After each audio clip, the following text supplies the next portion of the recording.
नमस्कार दोस्तों, हर्षित द्विवेदी एजुकेशन में आपका स्वागत है। मेरा नाम है विनीत सागर। क्लास 11 एनसीईआरटी पॉलिटी की किताब चल रहा था। चैप्टर 6 जुडिशरी चल रहा है। तो पिछले क्लास में हम जुडिशरी वाला चैप्टर शुरू किए थे। हमने इंडिपेंडेंस ऑफ जुडिशरी क्या होता है उसके बारे में डिस्कस किया था। एक इंडिपेंडेंट जुडिशरी क्यों जरूरी है उसके बारे में देखे थे। फिर supreme court and high court में जजेस का अपॉइंटमेंट कैसे होता है वो डिस्कस किए थे। तो आज हम डिस्कस कर रहे हैं स्ट्रक्चर ऑफ द जुडिशरी। शुरुआत करते हैं दोस्तों। कॉन्स्टिट्यूशन ऑफ इंडिया ये single integrated judicial system provide करता है। इसका मतलब क्या है, हमारा जुडिशरी एक पिरामिडल स्ट्रक्चर फॉलो करता है। सुप्रीम कोर्ट सबसे ऊपर आता है, सुप्रीम कोर्ट के नीचे अलग अलग हाई कोर्ट्स है, हाई कोर्ट्स के नीचे डिस्ट्रिक्ट कोर्ट्स है। तो इस तरह एक पिरामिडल स्ट्रक्चर है। कुछ फेडरल कंट्रीज में आपने देखा होगा उधर सेपरेट स्टेट कोर्ट्स है। इसका मतलब यह है उस स्टेट में जितने भी केसेस होगा ना उनके फाइनल अथॉरिटी वो स्टेट कोर्ट होगा। वैसे देखा जाएगा तो हमारे देश में भी अलग अलग स्टेट के लिए हाई कोर्ट्स है। 2-3 स्टेट्स के लिए एक भी हाई कोर्ट है। जैसे कि आप नॉर्थ ईस्ट में चले जाओगे, जो गुवाहाटी हाई कोर्ट है उनके जुरिस्डिक्शन 4 स्टेट्स का है। वो कौन कौन सा स्टेट है आप मुझे बताइए कमेंट बॉक्स में। पर देखिए इन सारे हाई कोर्ट्स के ऊपर सुप्रीम कोर्ट है। सुप्रीम कोर्ट का डायरेक्ट कंट्रोल एंड सुपरिंटेंडेंस है इन हाई कोर्ट्स के ऊपर। इसलिए बोलते हैं दोस्तों हमारा जुडिशियल सिस्टम एक सिंगल इंटीग्रेटेड जुडिशियल सिस्टम है। सारे जो कोर्ट्स है वो आपस में कनेक्टेड है और सबसे ऊपर आता है सुप्रीम कोर्ट ऑफ इंडिया। उनके नीचे हाई कोर्ट्स, उनके नीचे डिस्ट्रिक्ट कोर्ट्स, उनके नीचे सबऑर्डिनेट कोर्ट्स। अब ये डायग्राम देखिए दोस्तों। Now supreme court of India के पावर्स क्या क्या है। Its decisions are binding on all courts. Supreme court of India के नीचे जितने कोर्ट्स है उन सारे कोर्ट्स के ऊपर बाइंडिंग होगा सुप्रीम कोर्ट का डिसीजंस जो है। ठीक है। दूसरा, कैन ट्रांसफर जजेस of high courts. Supreme court of India के नीचे जितने हाई कोर्ट्स है उधर के जजेस को सुप्रीम कोर्ट ट्रांसफर कर सकता है।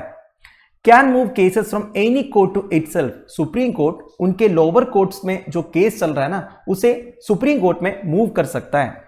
चौथा, can transfer cases from one high court to another. अगर सुप्रीम कोर्ट को यह लगे कि एक हाई कोर्ट में जो केस चल रहा है वो उस हाई कोर्ट नहीं देखना चाहिए, दूसरे हाई कोर्ट देखना चाहिए, तो सुप्रीम कोर्ट केसेस को ट्रांसफर भी कर सकता है। अगला है high court. It can hear appeals from lower courts. High court के नीचे जितने कोर्ट्स है, डिस्ट्रिक्ट कोर्ट हो, सेशंस कोर्ट हो, फैमिली कोर्ट हो, वो सारे सबऑर्डिनेट कोर्ट्स का डिसीजन के अगेंस्ट अगर अपील है तो वो हाई कोर्ट सुन सकता है। वैसे हाई कोर्ट के डिसीजन के अगेंस्ट अगर अपील है तो वो सुप्रीम कोर्ट भी सुन सकता है। ये बात भी आपको पता होगा।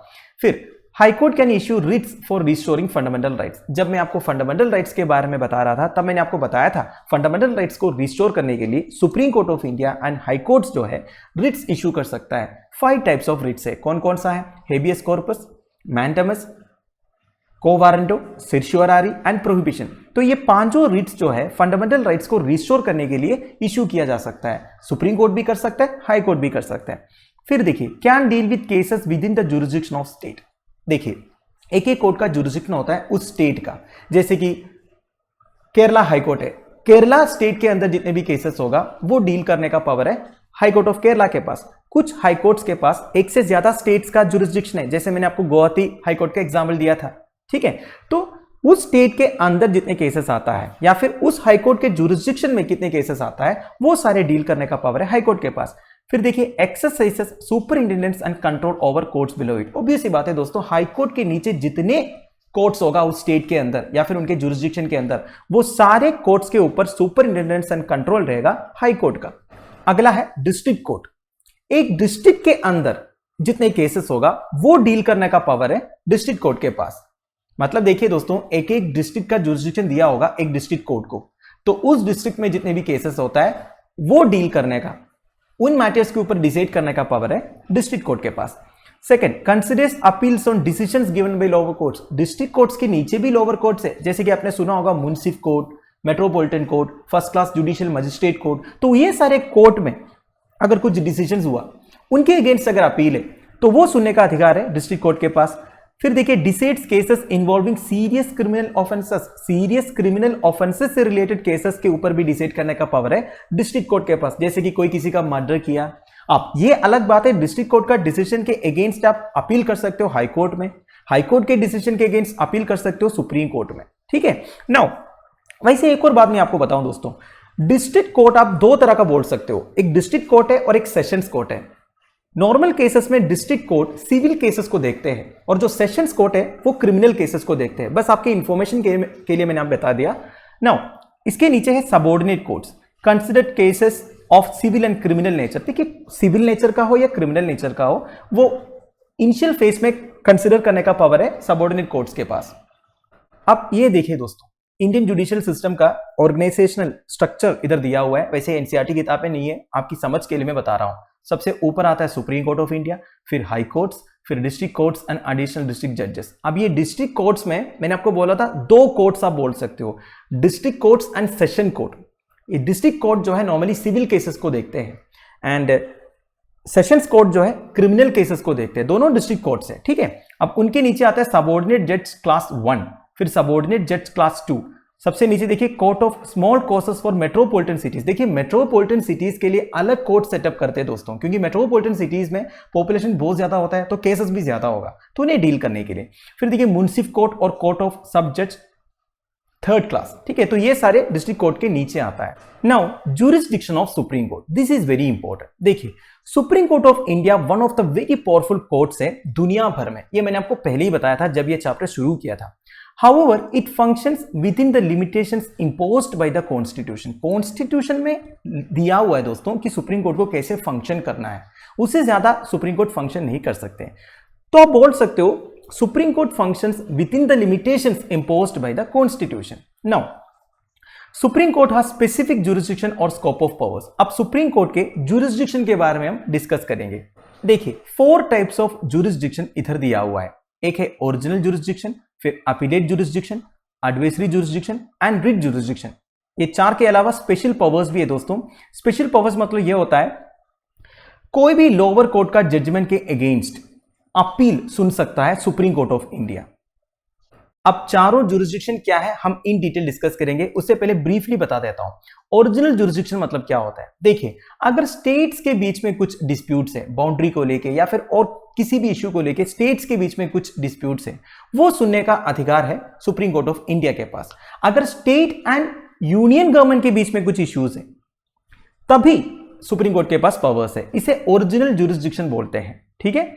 नाउ अपीलेट जुरिस्डिक्शन मतलब क्या होता है, tries appeals from lower courts in civil, criminal and constitutional cases. देखिए ये मैंने आपको पहले ही बताया कि देखिए सुप्रीम कोर्ट कोई भी लोअर कोर्ट का डिसीजन के अगेंस्ट अपील सुन सकता है, ठीक है। अगर मान लीजिए मेरा एक केस है, मैं सबसे पहले डिस्ट्रिक्ट कोर्ट में गया, मेरे अगेंस्ट जजमेंट आया, तो मैं अपील करूंगा हाई कोर्ट में, हाई कोर्ट भी मेरे अगेंस्ट जजमेंट सुनाया, फिर मैं जा सकता हूं सुप्रीम कोर्ट में। तो सुप्रीम कोर्ट एक फाइनल अपीलेट अथॉरिटी है, तो इसको बोलते हैं अपीलेट जुरिस्डिक्शन, ठीक है। फिर है एडवाइजरी जुरिस्डिक्शन, ये मतलब क्या होता है, देखिए अगर प्रेसिडेंट को किसी भी मैटर में एडवाइस चाहिए, कोई कॉन्स्टिट्यूशनल मैटर्स में, तो वो सुप्रीम कोर्ट को एडवाइस पूछ सकता है। तो ये जो प्रेसिडेंट ऑफ इंडिया को एडवाइस करने का ये जो पावर है ना, इसे एडवाइजरी जुरिस्डिक्शन बोलते हैं। फिर आता है रिट जुरिस्डिक्शन, ये तो मैंने आपको पहले ही बताया, अगर फंडामेंटल राइट्स का वायलेशन हो रहा है उसे प्रोटेक्ट करने के लिए सुप्रीम कोर्ट जो है रिट्स इश्यू कर सकता है, habeas corpus, mandamus, prohibition, certiorari, quo warranto. अब ये सब क्या है हम इन डिटेल पिछले क्लासेस में डिस्कस किए थे। एक बात समझ लीजिएगा, रिट जुरिस्डिक्शन हाई कोर्ट्स के पास भी है। सबसे पहले ओरिजिनल जुरिस्डिक्शन, ओरिजिनल जुरिस्डिक्शन का मतलब यह होता है cases that can be directly considered by the supreme court without going to the lower courts before that. देखिए जो केसेस सुप्रीम कोर्ट डायरेक्टली सुन सकता है, कोई लोअर कोर्ट्स में जाने की जरूरत नहीं है। नॉर्मल केसेस में क्या होता है दोस्तों, पहले डिस्ट्रिक्ट कोर्ट में जाता है, अगर अपील है तो हाई कोर्ट में जाता है, फिर सुप्रीम कोर्ट पहुंचता है। ऐसा केसेस जो डायरेक्टली सुप्रीम कोर्ट सुनता है उसे आप ओरिजिनल जुरिस्डिक्शन बोल सकते हो। जैसे कि अगर 2 स्टेट्स के बीच में कुछ इश्यूज हो गया, देखिए स्टेट्स के बीच में नॉर्मल केसेस में इश्यूज होता है, एक तो वाटर शेयरिंग को लेके, कोई वाटर रिसोर्सेस किस तरह शेयर करना है, जैसे कि कावेरी वाटर इश्यूज आपने सुना होगा, गोदावरी वाटर इश्यूज है, कृष्णा वाटर इश्यूज है। तो इस तरह वाटर शेयरिंग इश्यूज अगर 2 स्टेट्स के बीच में है तो वो डायरेक्टली सुनने का पावर है सुप्रीम कोर्ट के पास, ठीक है। अगर स्टेट और यूनियन के बीच में कुछ इश्यूज है वो भी सुन सकता है सुप्रीम कोर्ट। तो ये दोनों ओरिजिनल जुरिस्डिक्शन में आता है। अब स्टेट्स एंड यूनियन के बीच में क्या क्या इश्यूज हो सकता है, एक एग्जाम्पल मैं आपको बता देता हूं। देखिए आप सबको पता है आजकल जीएसटी जो है सेंटर कलेक्ट करते हैं, ठीक है नहीं। इसके बाद सेंटर जो है फिनांस कमीशन के रिकमेंडेशन के हिसाब से सारे स्टेट्स को वो पैसे डिस्ट्रीब्यूट करते हैं। अगर कोई स्टेट सेटिस्फाइड नहीं है कि हमें ज्यादा पैसे मिलना चाहिए, जो दे रहा है सेंटर उसे ज्यादा मिलना चाहिए, अगर सेंटर नहीं दे रहा है, तो इस केस में प्रॉब्लम किस किस के बीच में है, स्टेट एंड सेंटर के बीच में। तब वो डायरेक्टली सुप्रीम कोर्ट जा सकता है। समझ गए आप? तो ये भी ओरिजिनल ज्यूरिसडिक्शन है। तो ऐसे केसेस जो स्टेट्स के बीच में है या फिर स्टेट्स और सेंटर के बीच में है, इसे डील करने का पावर केवल सुप्रीम कोर्ट ऑफ इंडिया के पास है। हाई कोर्ट्स या लोअर कोर्ट्स के पास ये कैपेसिटी नहीं है। तो इस कैपेसिटी में सुप्रीम कोर्ट क्या करते हैं, स्टेट्स एंड यूनियन के जो पावर्स है as per the constitution of India उसे इंटरप्रेट करते हैं। अब ये इंटरप्रिटेशन मतलब क्या होता है, मैंने आपको पिछले क्लास में बताया था। मतलब एक एक आर्टिकल का अलग अलग मतलब निकालना। देखिए दोस्तों, कॉन्स्टिट्यूशन एक रिटन डॉक्यूमेंट है, उसमें अलग अलग आर्टिकल से एक एक आर्टिकल में अलग अलग प्रोविजंस लिखा हुआ है। अब इन प्रोविजंस का एक्चुअल मतलब क्या है, ये इंटरप्रेट करने का काम है कोर्ट का। एक एग्जाम्पल मैं आपके लिए बोलूंगा दोस्तों, आपने आर्टिकल 15 क्लॉज 4 के बारे में सुना होगा। बेसिकली उसमें लिखा है, स्टेट चाहे तो socially and educationally backward class of citizens को एम्पावर करने के लिए स्पेशल प्रोविजंस दे सकता है। इसलिए स्टेट क्या करते हैं, रिजर्वेशन प्रोवाइड करते हैं। आपको पता है ना, schedule caste and schedule tribes के लिए रिजर्वेशन है, अदर बैकवर्ड क्लासेस के लिए रिजर्वेशन है। तो 2-3 साल पहले जब ये रिजर्वेशन से रिलेटेड एक केस सुप्रीम कोर्ट में आया था, तो उन्होंने इस आर्टिकल को थोड़ा सा इंटरप्रेट किया, मतलब अलग मतलब निकाला। उन्होंने बोला, देखिए आर्टिकल 15 क्लॉज 4 में ये लिखा है स्पेशल प्रोविजंस देना चाहिए, तो आप रिजर्वेशन दे रहे हो, कोई बात नहीं। अब ये आपके ऊपर है, स्टेट गवर्नमेंट्स के ऊपर है। अगर आपको लगता है आपके स्टेट के अंदर socially and educationally backward classes के लोगों का एडिक्वेट रिप्रेजेंटेशन नहीं है पब्लिक जॉब्स में, तो आप रिजर्वेशन दे सकते हो, क्योंकि रिजर्वेशन दे सकता है आप कॉन्स्टिट्यूशन के हिसाब से, आर्टिकल 15 क्लॉज 4 के हिसाब से। पर ये आपके ऊपर है। अगर आपको लगता है आपके स्टेट में socially and educationally backward classes का एडिक्वेट रिप्रेजेंटेशन ऑलरेडी है, तो फिर आप रिजर्वेशन क्यों दोगे? तो ये आपके ऊपर है। तो बस मैं आपको एक एग्जाम्पल दिया। तो इस तरह सुप्रीम कोर्ट जो है अलग अलग तरीके से आर्टिकल्स को इंटरप्रेट करके उसका अलग अलग मतलब निकाल सकता है टाइम टू टाइम। तो मान लीजिए जब एक स्टेट और दूसरे स्टेट के बीच में कुछ डिस्प्यूट्स होता है, तो सुप्रीम कोर्ट सबसे पहले क्या करेंगे, कॉन्स्टिट्यूशन देखेंगे कि कॉन्स्टिट्यूशन में क्या लिखा है, आपके पास क्या क्या पावर्स है। फिर वो बोलेंगे, देखिए कॉन्स्टिट्यूशन में एक आर्टिकल में ऐसा लिखा है, इसका मतलब ये नहीं है आप वैसा करोगे, इसका ये भी मतलब हो सकता है। तो इस तरह चीजों को वो सेटल करते हैं। अगला है रिट ज्यूरिसडिक्शन। रिट ज्यूरिसडिक्शन के बारे में हमने फंडामेंटल राइट्स वाला चैप्टर में इन डिटेल डिस्कस किए थे। अगर आपका फंडामेंटल राइट्स वायलेट हो रहा है, तो आप डायरेक्टली सुप्रीम कोर्ट जा सकते हो और कह सकते हो, माय लॉर्ड मेरा फंडामेंटल राइट वायलेट हो रहा है, आप उसे प्रोटेक्ट कीजिए। तो सुप्रीम कोर्ट क्या करेंगे, डायरेक्शंस इश्यू करेंगे आपका फंडामेंटल राइट प्रोटेक्ट करने के लिए in the form of writs. एक बात आपको समझना है दोस्तों, आप सुप्रीम कोर्ट भी जा सकते हो, चाहे तो हाई कोर्ट भी जा सकते हो, दोनों के पास पावर्स है रिट्स इश्यू करने का, बेसिकली आपका फंडामेंटल राइट प्रोटेक्ट करने का। आपके ऊपर है, आप सुप्रीम कोर्ट जाना चाहते हो या हाई कोर्ट जाना चाहते हो। नाउ 5 टाइप्स ऑफ रिट्स है दोस्तों, habeas corpus, mandamus, prohibition, certiorari, quo warranto. अब ये पांचों के बारे में इन डिटेल डिस्कस किया है दोस्तों पिछले एक क्लास में, आप वो वीडियो देख लीजिएगा। नहीं तो आप देखिए फंडामेंटल राइट्स हर्षित द्विवेदी नाम के साथ सर्च कीजिए, आपको अलग अलग वीडियोस मिल जाएगा, उससे आपको पता चल जाएगा। ठीक है, अगला है appellate jurisdiction. Supreme court highest court of appeal है।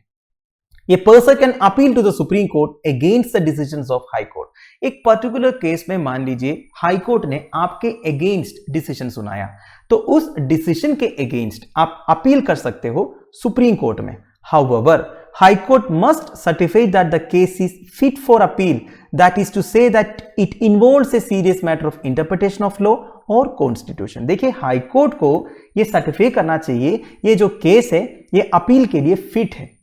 मतलब समझ गए ना, हाई कोर्ट के जजेस ये बोलेंगे, देखिए भाई हमें तो ये लगता है आपके अगेंस्ट डिसीजन रूल करना चाहिए, हमें तो यही समझ में आ रहा है। अब हो सकता है सुप्रीम कोर्ट में जो जजेस है वो कुछ और इंटरप्रेट करे लॉ को या फिर कॉन्स्टिट्यूशन को, इस तरह आपके फेवर में डिसीजन हो जाए।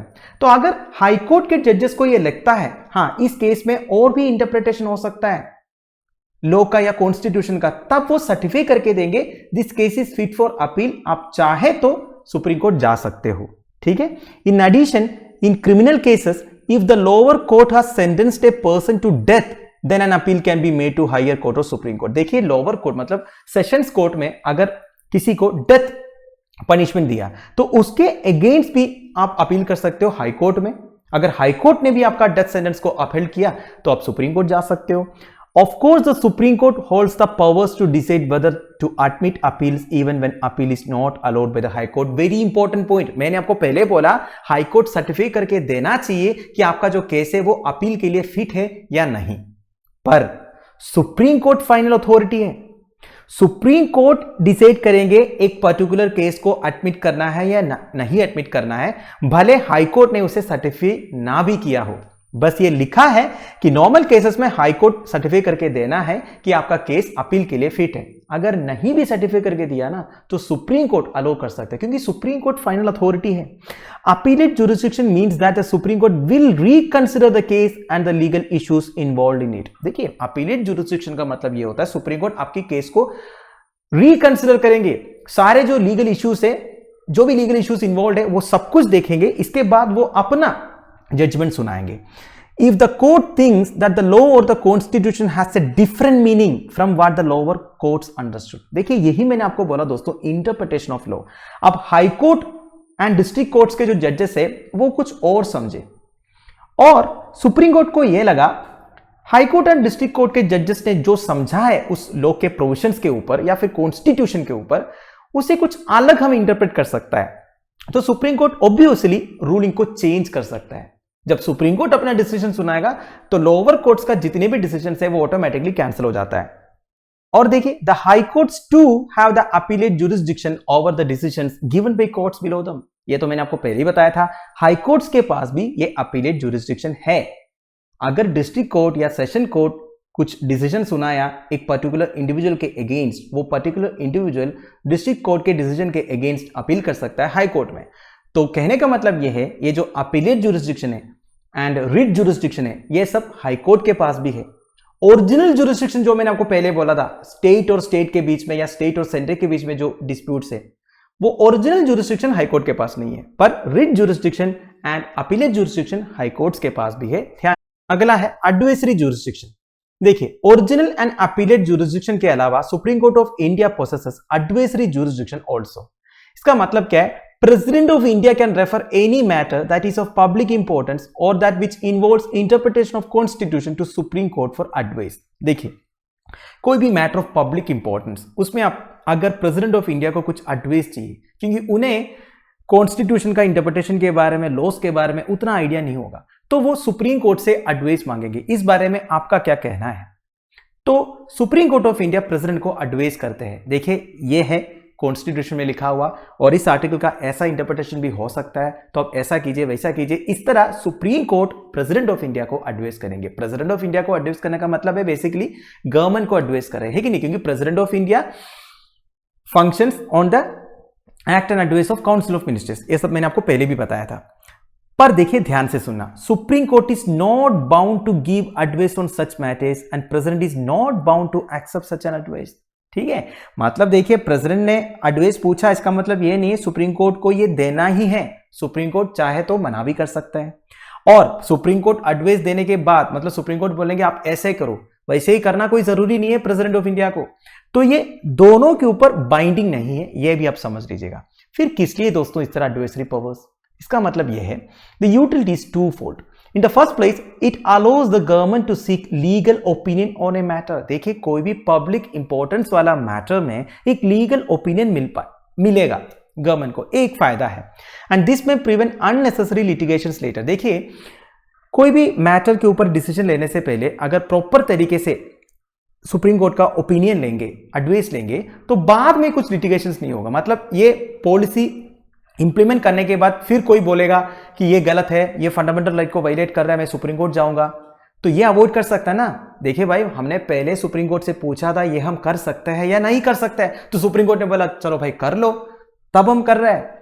अगर सुप्रीम कोर्ट का ओपिनियन या एडवाइस इस तरह नहीं लोगे तो उसके बाद लिटिगेशन आ सकता है कि नहीं, तो ये अवॉइड कर सकता है। Secondly, in the light of advice of the supreme court, the government can make suitable changes in its action और लेजिस्लेशन। देखिए, सुप्रीम कोर्ट जब एडवाइस करेंगे उसके हिसाब से गवर्नमेंट अपना एक्शन या लेजिस्लेशन चेंज भी कर सकता है ना। तो ये दो फायदा है ये एडवाइजरी जुरिसडिक्शन का।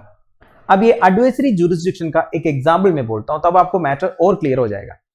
देखिए, बेरुबारी यूनियन केस के बारे में आपने शायद सुना होगा। बेरुबारी वेस्ट बंगाल में एक जगह है। आप सबको पता है 1971 से पहले west Pakistan and east Pakistan हुआ करता था। आज का जो बांग्लादेश है वो ईस्ट पाकिस्तान था। तो उस वक्त इंडियन प्राइम मिनिस्टर और पाकिस्तान प्राइम मिनिस्टर के बीच में एक एग्रीमेंट साइन हुआ था जिसे नेहरू नून एग्रीमेंट बोलते हैं। उस एग्रीमेंट के हिसाब से वेस्ट बंगाल में बेरुबारी करके एक जगह ईस्ट पाकिस्तान को देने का फैसला लिया था, पर वेस्ट बंगाल स्टेट गवर्नमेंट यह चाहता नहीं था कि बेरुबारी ईस्ट पाकिस्तान को देना। तो उस वक्त president of India supreme court से एडवाइस मांगा। आपका क्या कहना है इस बारे में कि अब बेरुबारी हम दे रहे हैं ईस्ट पाकिस्तान को? तो सुप्रीम कोर्ट ने यह बोला दोस्तों, पार्लियामेंट के पास कोई भी टेरिटरी दूसरे कंट्री को देने का पावर नहीं है अंडर आर्टिकल 3। समझ गए आप? तो प्रेसिडेंट ऑफ इंडिया, इतना बड़ा एक मैटर है ना, प्रेसिडेंट ऑफ इंडिया डिसीजन नहीं ले पा रहे थे, तो प्रेसिडेंट ऑफ इंडिया ने क्या किया, president of India supreme court से पूछा कि आप हमें एडवाइस करो क्या करना है, ये बेरुबारी देना है नहीं देना है। तो सुप्रीम कोर्ट ऑफ इंडिया ने बोला पार्लियामेंट के पास ऐसा पावर नहीं है कोई भी एक टेरिटरी ऑफ इंडिया को या फिर पार्ट ऑफ इंडिया को दूसरे एक कंट्री को देने। पर देखिए दोस्तों, सुप्रीम कोर्ट ने क्या बोला, कॉन्स्टिट्यूशन के हिसाब से पार्लियामेंट के पास ये पावर्स नहीं, पर पार्लियामेंट के पास कॉन्स्टिट्यूशन अमेंड करने का पावर है ना। तो पार्लियामेंट ने सिंपली क्या किया, कॉन्स्टिट्यूशन को अमेंड किया। बेसिकली 9th अमेंडमेंट एक्ट पास हुआ था 1960 में, और फाइनली नेहरू नून एग्रीमेंट इंप्लीमेंट भी हुआ था, बेरुबारी यूनियन पाकिस्तान को दिया भी था। ठीक है, तो ये सब अलग बात है, मैंने बस आपको एक एग्जांपल दिया कब ये एडवाइजरी जुरिसडिक्शन यूज किया है। तो मेरा कहने का मतलब बस यही है दोस्तों, जब भी इस तरह का नेशनल इंपॉर्टेंस वाली बातें आ जाती है ना, तब प्रेसिडेंट क्या करते हैं, सुप्रीम कोर्ट से एडवाइस मांगते हैं। और ये जो पावर है सुप्रीम कोर्ट का प्रेसिडेंट ऑफ इंडिया को एडवाइस करने का, इसे एडवाइजरी जुरिसडिक्शन बोलते हैं। फाइनली दोस्तों, इधर दो आर्टिकल्स लिखा हुआ है, आर्टिकल 137 एंड आर्टिकल 144। आर्टिकल 137 ये कहता है the supreme court shall have power to review any judgment pronounced or order made by it। इसका मतलब क्या है, देखिए मैंने आपको पहले ही बोला था, सुप्रीम कोर्ट के जो डिसीजन है वो सारे कोर्ट्स के ऊपर बाइंडिंग है। सुप्रीम कोर्ट का जजमेंट मतलब एक टाइप का लॉ ही समझ लीजिए, वो पूरे देश में एनफोर्सेबल है। पर देखिए, the supreme court itself is not bound by it's decision and can any time review it. अब सुप्रीम कोर्ट का डिसीजन सुप्रीम कोर्ट के ऊपर बाइंडिंग नहीं है, सुप्रीम कोर्ट चाहे तो अपना डिसीजन चेंज भी कर सकता है। तो ये लिखा हुआ है आर्टिकल 137 में, सुप्रीम कोर्ट अपने डिसीजन चेंज किया भी है दोस्तों हिस्ट्री में। फॉर एग्जांपल 1960s में प्रॉपर्टी ओनरशिप से रिगार्डिंग एक केस हुआ था, Golaknath versus state of Punjab. उसमें सुप्रीम कोर्ट ने जो डिसीजन लिया था वो चेंज किया था 1973 में, जब Kesavananda Bharati versus state of Kerala case हुआ। तो सुप्रीम कोर्ट चाहे तो अपने डिसीजंस को रिव्यू कर सकता है। Besides, if there is a case of contempt of the Supreme Court, then the Supreme Court itself decides such a case। देखिए, अगर सुप्रीम कोर्ट का कंटेम्प्ट हो रहा है, अब ये कंटेम्प्ट ऑफ द कोर्ट क्या होता है मैंने आपको पिछले क्लास में बताया था, प्रशांत भूषण वाली जो कहानी है वो भी मैंने आपको बताया था। ठीक है, अगर सुप्रीम कोर्ट का कंटेम्प्ट हो रहा है तो सुप्रीम कोर्ट डिसाइड करेंगे वो केस के ऊपर, और कोई कोर्ट नहीं। और देखिए article 144, all authorities civil and judicial in the territory of India shall act in aid of supreme court. Territory of India के अंदर जितने सिविल एंड जुडिशियल अथॉरिटीज है वो सब सुप्रीम कोर्ट के नीचे आएंगे, उनके हिसाब से एक्ट करना है। तो दोस्तों दैट्स इट, आई होप आपको समझ में आ गया होगा।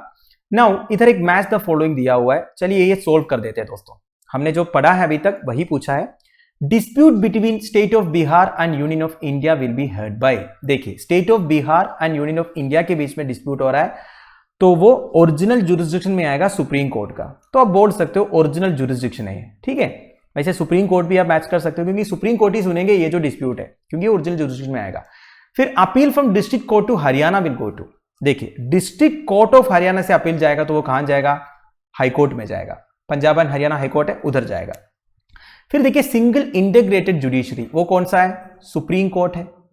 मैंने आपको बोला था हमारा सिंगल इंटीग्रेटेड जुडिशरी है, सुप्रीम कोर्ट है, सुप्रीम कोर्ट के नीचे आता है बाकी सारे कोर्ट्स, हाई कोर्ट्स हो गया, डिस्ट्रिक्ट कोर्ट्स हो गया, सबऑर्डिनेट कोर्ट्स हो गया, वो सब सुप्रीम कोर्ट के नीचे आएगा, है कि नहीं। फिर डिक्लेयरिंग ए लॉ अनकॉन्स्टिट्यूशनल, इसको आप जुडिशियल रिव्यू बोल सकते हो दोस्तों। अगर गवर्नमेंट ने कोई लॉ पास किया, अगर उस लॉ में ऐसा कुछ प्रोविजन है जो सिटीजन्स के फंडामेंटल राइट्स को वायलेट कर रहा है, तो सुप्रीम कोर्ट उस लॉ को अनकॉन्स्टिट्यूशनल डिक्लेयर कर सकता है। ये जो प्रोसेस है उसे जुडिशियल रिव्यू बोलते हैं।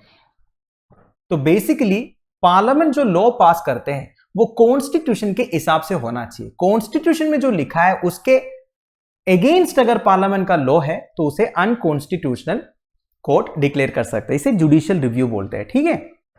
तो दोस्तों that's the end of it. अभी के लिए इस वीडियो को मैं फिनिश कर रहा हूं। अगले वीडियो में हम जुडिशियल एक्टिविज्म से शुरू करेंगे। Till then bye bye, have a nice day.